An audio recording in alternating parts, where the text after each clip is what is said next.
पिछले पार्ट में हमने देखा था किंग स्टोन बाहर आता है ड्रैकुलस प्रिजन के 5वें फ्लोर पर। अभी हम देख रहे हैं जो गार्ड्स कैमरे के जरिए देखते रहते हैं 5वें फ्लोर पर, वो एकदम ही डर जाते हैं। वार्डन को बोलते हैं मैम। सियान बोलती है क्या हो गया। गार्ड्स बताते हैं किंग स्टोन और हैवेंग दोनों एक दूसरे से अभी मिले हैं। सियान बोलती है ये तो अच्छी बात है ना, इसका मतलब मुझे यकीन है उन दोनों में से कोई एक तो मरेगा ही। और मेरे हिसाब से मैं ये चाहती हूँ कि किंग स्टोन जीते, क्योंकि किंग स्टोन हैवेंग जितना तो खतरनाक नहीं है। लेकिन वो लड़की आखिर में हवा में क्यों उड़ रही है। हैवेंग बोलता है ग्रैंडपा तो आप मेरे साथ खेलोगे। किंग स्टोन बोलता है क्यों नहीं। हैवेंग बोलता है लेकिन मुझे नहीं खेलना। किंग स्टोन बोलता है नहीं, मुझे अच्छा लगेगा अगर मैं तुम्हारे साथ खेलूंगा तो। किंग स्टोन वो पहला कैदी था जिसे ड्रैकुलस प्रिजन में बंद किया गया था, और वो कैदी सबसे लंबे समय तक इस प्रिजन में रहा है। लेकिन वो दूसरों कैदियों जैसा नहीं है जो चौथे और 5वें फ्लोर पर है। किंग स्टोन को प्रिजन में डाला गया था सिर्फ 3 लोगों को मारने की वजह से, वो इंसान जो लाखों लोगों को मारा था। किंग स्टोन का पहला शिकार कैराकास, उसके समय में वो बहुत ही शक्तिशाली और खतरनाक विलेन था। किंग स्टोन के दूसरे 2 शिकार क्लर्क और हिलो, उनके समय में वो 2 हीरो वो बहुत ही ज्यादा शक्तिशाली थे। किंग स्टोन अचानक से आ गया था पता नहीं कहां से, और दुनिया के सबसे ताकतवर इंसानों को मार दिया था, और यही बोला था मैं उन सभी को मार दिया जो बोल रहे थे मैं अमर हूँ। क्या अब इसका मतलब मैं इस दुनिया का सबसे शक्तिशाली इंसान हूँ। कितनी निराशाजनक है। यही शब्द उसके आखिरी शब्द थे, और उसके बाद वो खुद को गवर्नमेंट को सौंप दिया था। वो पूरी दुनिया के लिए बहुत बड़ा खतरा था, लेकिन उसने मारा था सिर्फ 3 लोगों को और खुद को सौंप दिया था गवर्नमेंट को। उन्हें इस चीज़ से भी मदद मिली थी कि गवर्नमेंट और हीरो एसोसिएशन दोनों ही अच्छे संबंध में नहीं थे, और इन्हीं सब चीज़ों के बाद उसे 30 साल के बाद एग्जीक्यूशन की सजा मिली थी। किंग स्टोन बोलता है हैवेंग को मैं तुम्हें मारूंगा नहीं, तो चलो अब खेलते हैं। मैं युवा लोगों को बढ़ने से पहले ही नहीं रौंदता। हैवेंग बोलता है अच्छा ठीक है, और अपना हाथ उठाकर सारे गार्ड्स को हवा में उड़ाकर उन्हें फोड़कर गोल से आकार में बना देता है एक गोले की तरह, और उसी से अटैक करता है किंग स्टोन के ऊपर। किंग स्टोन सामने ही खड़ा रहता है, वो देखते रहता है उसके अटैक्स को नजदीक आने तक। फिर जैसे ही उसके पास आ जाता है अपना हाथ उठाकर कुछ तो मार्शल आर्ट जैसा करता है और एक एक गोलों को रोकता है। अपने हाथों से पकड़कर सभी को आजू बाजू फेंक देता है, और जो हैवेंग के अटैक्स रहते हैं वो कुछ भी नहीं कर पाते किंग स्टोन का। हैवेंग देखता है तो उसके अटैक से किंग स्टोन को कुछ भी नहीं होता। किंग स्टोन बोलता है मुझे लगा था तुम टेलीकिनेसिस इस्तेमाल करोगे, लेकिन जिस हिसाब से तुम अटैक और डिफेंस कर रहे थे मुझे लगता है नहीं। जो भी हो, क्या तुम्हारे पास कोई दूसरे अटैक्स हैं। हैवेंग बोलता है मेरा मूड बदल गया, ग्रैंडपा आपके साथ खेलने में उतना मजा नहीं आ रहा है, और वैसे भी किसी ऐसे को मारकर क्या मतलब जो बूढ़ा हो गया है और मरने ही वाला है। किंग स्टोन बोलता है तू तो बड़ा घमंडी है, मैंने तुझ जैसे बहुतों को देखा है जो सोचते हैं समुद्र में सबसे बड़ी मछली वही है, और अपने पैर से पीछे एक लात मारता है कस के, पीछे की जितनी भी दीवार रहती हैं सब गिरने लगती हैं। किंग स्टोन बोलता रहता है, और इसी घमंड में वो लोग मारे जाते हैं। गार्ड जो देखते रहते हैं कैमरा से बोलते हैं बिल्डिंग नीचे गिरने वाली है, और बहुत ही डर जाते हैं।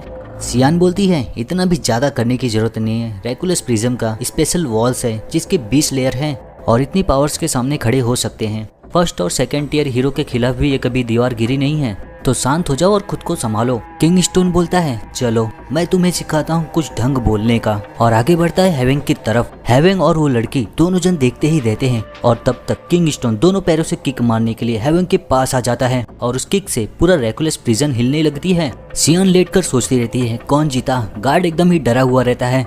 किंग स्टोन के अटैक से गैंग्यू को भी पता चलता है कुछ तो हो रहा है। सियान बोलती है क्या सब कुछ ठीक है, कौन जीता फाइट में। गार्ड बोलता है वार्डन अभी दिक्कत वो नहीं है, किंग स्टोन के अटैक से पूरी दीवार टूट गई है। हैवेंग भी देखकर थोड़ा शॉक रहता है। सियान बोलती है शिट हम लोग तो गए। हैवेंग बोलता है वाओ ये तो जिंदा ड्रिल गन है, कितनी दीवार को इसने गिराया, काफी दिलचस्प है, शायद से मुझे इसका पीछा करना चाहिए। तभी हैवेंग को पीछे से आवाज आती है नहीं तुम उस बूढ़े आदमी का क्यों पीछा करोगे, ज्यादा मजा तब आएगा जब तुम यहाँ रुक कर मुझसे बातें करोगे।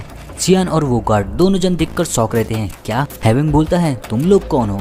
सिंका बोलती है तुम्हें खुद ही पता चल जाएगा तुम रुक कर बातें करोगे तो। सियान बोलती है आखिर में अब ये लड़की कौन है और 5th बेसमेंट लेवल पे कैसे आई।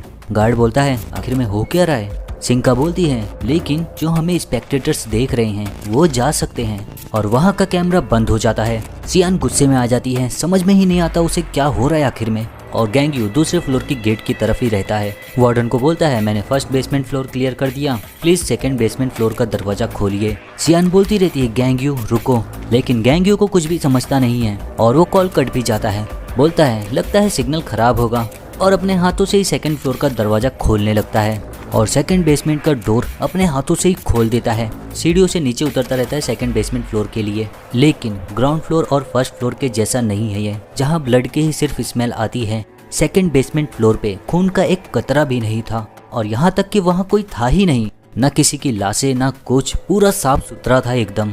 तभी उसे किसी की चिल्लाने की आवाज आती है। देखती है तो एक गार्ड है जो भागती रहती है बीस्ट से बचकर, डरी हुई बोलती रहती है मुझसे दूर रहो। देखती है तो सामने कोई खड़ा है, चिल्लाकर बोलती है गैंगो। गैंग्यू थोड़ा शॉक हो जाता है क्योंकि गैंगो उसके भाई का ही नाम है, इसलिए बीस्ट जैसे ही गार्ड को पकड़ने वाले रहते हैं उतने में ही गैंग्यू अपनी एबिलिटी इस्तेमाल करके बीस्ट को मार देता है तुरंत ही। बोलता है क्या तुम ठीक हो? वो ऑफिसर गैंगो नाम लेते हुए गैंग्यू के तुरंत ही गले लग जाती है। बोलती है मुझे लगा था तुम 5th बेसमेंट फ्लोर पे थे, और क्या था अभी वो? मुझे नहीं पता तो तुम्हारे पास कोई सुपर पावर है, वो कितना कमाल का था, तुमने कभी बताया क्यों नहीं मुझे? गैंग्यू ऑफिसर को पीछे करता है, बोलता है मैं गैंगो नहीं हूँ, मैं उसका भाई हूँ। ऑफिसर बोलती है क्या, कहीं तुम हीरो गैंग्यू तो नहीं? लेकिन तुम इस यूनिफॉर्म में क्या कर रहे हो? मेरा मतलब तुम यहाँ क्या कर रहे हो? गैंग्यू बोलता है तुम गैंगो की कलीग रहोगी, यहाँ सुरक्षित नहीं हो तुम। ऑफिसर बोलती है मुझे माफ करना, थोड़े समय जो पहले हुआ, ब्रदर इन लॉ। गैंग्यू सुनता है तो उसको बहुत बड़ा झटका लगता है। बोलता है क्या? ऑफिसर बताती है हम कभी पहले मिले नहीं है ना, मुझे अपना परिचय देना चाहिए पहले। मैं बनने वाली हूँ तुम्हारी सिस्टर इन लॉ। तुम और गैंगो दोनों एक जैसे ही दिखते हो। गैंग्यू थोड़ा कंफ्यूज रहता है। सेकंड बेसमेंट के एकांत कारावास में हम देखते हैं मिल बोलता है मायल, ऐसा लगता है कोई बाहर का यहाँ आया है। मायल बोलती है हाँ आया तो है।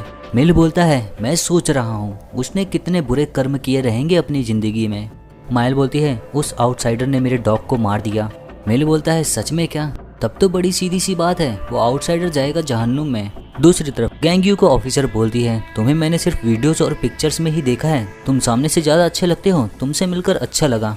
मेरा नाम है जिया, करेक्शन ऑफिसर। गैंग्यू बोलता है मेरे भाई ने बताया था अपनी गर्लफ्रेंड के बारे में, लेकिन मुझे ये नहीं बताया था कि वो शादी करने वाला है। जिया बोलती है तो बात ऐसी है, यहाँ देखो यहाँ पल रहा है तुम्हारी भतीजी या भतीजा। गैंग्यू को बहुत ज्यादा ही झटका लगता है ये सुनकर। बोलता है क्या? जिया बोलती है 1 महीना हो गया है, पता नहीं चला था, कुछ दिन पहले ही पता चला हमें भी। तो गैंगो ने मुझे बोला था इसके बारे में तुम्हें वो बताएगा हैविंग का एग्जीक्यूशन खत्म होने के बाद। गैंग्यू बोलता है तो ऐसी बात है, क्या ये सच है? जिया गैंग्यू का चेहरा देखकर बोलती है क्या हो गया, कुछ प्रॉब्लम है क्या? गैंग्यू बताता नहीं है कि गैंगो की मौत हो गई है। बोलता है नहीं। जिया बोलती है लेकिन तुम यहाँ क्या कर रहे हो, यहाँ क्या चीज तुम्हें लेके आई? क्या तुम यहाँ दंगा कम करने आए हो, और तुम ऑफिसर्स के यूनिफॉर्म में क्यों हो? गैंग्यू बताता है मुझे एक स्पेशल करेक्शन ऑफिसर बनाया गया है रेकुलस प्रिजन में प्रिजनर्स का एग्जीक्यूशन करने के लिए। जिया शॉक हो जाती है तुम यहाँ एग्जीक्यूशन करने आए हो, लेकिन क्यों? क्या वार्डन ने ऐसा कुछ करवाया है तुमसे? गैंग्यू बोलता है लगता है तुम्हें कुछ भी पता नहीं है क्या हुआ है, तो मैं तुम्हें जल्दी से समझा देता हूँ। उसके बाद सारी कहानी जिया को बता देता है। जिया बोलती है EMP स्ट्राइक, आखिर में ऐसा कौन कर सकता है? गैंग्यू बोलता है वो लोग अभी भी इसका पता लगा रहे हैं कौन किया है। जिया डर जाती है गैंगो का क्या? गैंगो भी 5th बेसमेंट फ्लोर पे ही था एग्जीक्यूशन के लिए। गैंग्यू बताने ही जाता है गैंगो के बारे में कि उसकी मौत हो गई है, लेकिन उसका चेहरा देखकर नहीं बता पाता वो। बोलता है रेस्क्यू सिग्नल आया है 5th बेसमेंट फ्लोर से। जिया बोलती है ओह, ये सुनकर थोड़ी राहत मिली मुझे। गैंग्यू बोलता है यहाँ तुम सुरक्षित नहीं हो, चलो मैं तुम्हें लेके जाता हूँ सीढ़ियों के ऊपर। जिया बोलती है नहीं, मैं यहीं पे रहूंगी, मैं तुम्हारे लिए काम आसान कर सकती हूँ, तुम्हें मेरी मदद चाहिए होगी। गैंग्यू बोलता है ऐसा तुम किस चीज़ की वजह से बोल रही हो? जिया बताती है मेरे पास एबिलिटी है इंसान की यादों को देखने का। जिया के पास स्पेशल टाइप सुपर पावर है साइकोमेट्री। गैंग्यू उसे ध्यान से देखने लगता है। जिया बोलती है चिंता मत करो, मैं तुम्हारी यादों को नहीं पढ़ रही हूँ, मैं ये करती हूँ तो सिर्फ किसी अच्छी वजह से करती हूँ। मैं इस एबिलिटी का इस्तेमाल करती हूँ कैदियों के ऊपर, ताकि पता चले वो गुनाह किए हैं कि नहीं। गैंग्यू बोलता है और ये चीज़ कैसी मदद करेगा मेरी? जिया बताती है सेकंड फ्लोर पे जितने भी कैदी हैं सभी को काबू में किए हैं मिल और मायल ने, और सभी कैदी अभी एकांत कारावास में हैं। वो दोनों भाई और बहनों के पास समनिंग टाइप की स्पेशल पावर है। वो समन करते हैं क्रिएचर्स को जो लोगों के दिलों में मारते हैं। उसके बाद वो लोग अपनी एबिलिटी उसके ऊपर इस्तेमाल करके उनको अपना पपेट बना लेते हैं, और अभी सारे प्रिजनर सब लेवल 2 पे हैं उनके पपेट्स। गैंग्यू बोलता है मुझे उनकी पावर्स के बारे में पता है क्योंकि वो लोग मैग्यूस के छात्र थे, मुझे उनके बारे में जानकारी नहीं चाहिए, तो प्लीज यहाँ से तुम अब जाओ। जिया बोलती है नहीं, वो दोनों भाई बहन जिन भी पपेट्स को कंट्रोल कर रहे हैं उनमें से कुछ करेक्शन ऑफिसर्स भी हैं, तुम उन्हें पहचान नहीं पाओगे कौन ऑफिसर है और कौन कैदी, क्योंकि वो लोग अभी पपेट बन चुके हैं, लेकिन मैं उनकी यादें पढ़कर तुम्हें बता सकती हूँ कौन कैदी है और कौन ऑफिसर। गैंग्यू बोलता है वो लोग पहले ही पपेट्स बन चुके हैं, तो इसका मतलब वो लोग मर नहीं गए होंगे। तुम मुझे बता भी दोगे उनमें अंतर क्या है, तो क्या बदल जाएगा उससे। जिया बताती नहीं, वो लोग अभी भी जिंदा है, एक बार अगर उनकी पावर से वो लोग छूट जाएंगे तो वो लोग नॉर्मल हो जाएंगे। गैंग्यू बोलता है लेकिन वो दोनों भाई बहन ऐसा कुछ तो करने वाले हैं नहीं। जिया बोलती है मुझे कोशिश करने दो, मैं उन्हें मना सकती हूँ। गैंग्यू बोलता है ये सुरक्षित नहीं है, तुम्हारे पेट में जो पल रहा है उसके बारे में सोचो थोड़ा। जिया बोलती है मुझे लगा था तुम ये बोलोगे, लेकिन मैं एक करेक्शन ऑफिसर हूँ, ऑफिसर होने के नाते मैं अपनी ड्यूटी पहले करूंगी। गैंग्यू को झलक दिखती है गैंगहो की। गैंग्यू बोलता है ठीक है, और अपनी पावर्स का इस्तेमाल करके उसे हवा में उठा लेता है ताकि वो सुरक्षित रहे। जिया को समझ में नहीं आता आखिर में क्या हो रहा है, ये क्या कर रहा है मेरे साथ। बोलती है क्या कर रहे हो। गैंग्यू बताता है ये मेरी पावर्स है, तो ये तुम्हें सुरक्षित रखेगी। जिया बोलती है ये बहुत अजीब लग रहा है, क्या ये मेरे शरीर पे तो असर नहीं करेगी ना। और फिर गैंग्यू उसे लेकर आगे बढ़ता है। आगे बढ़ते हुए देखते हैं तो 8 से 10 पपेट्स खड़े हुए हैं। जिया बोलती है ये मिल्स की पावर है, उसके बड़े भाई की। उन्होंने और भी ऑफिसर्स को पकड़े हैं मिल्स के माइंड कंट्रोल ने। गैंग्यू पूछता है इनमें से ऑफिसर कौन है। जिया रुकने बोलती है 1 मिनट, फिर उसे पता चल जाता है। बताती है पीछे जो 2 हैं वो लोग ऑफिसर्स हैं। बोलती है उन लोगों को पहले अलग करो। और फिर गैंग्यू अपनी पावर से जिया को पूरी तरह बंद कर देता है ताकि कुछ भी दिखाई ना दे उसे। जिया बोलती है क्या कर रहे हो, ये क्या है, मुझे कुछ भी दिखाई नहीं दे रहा है, क्या हो रहा है गैंग्यू।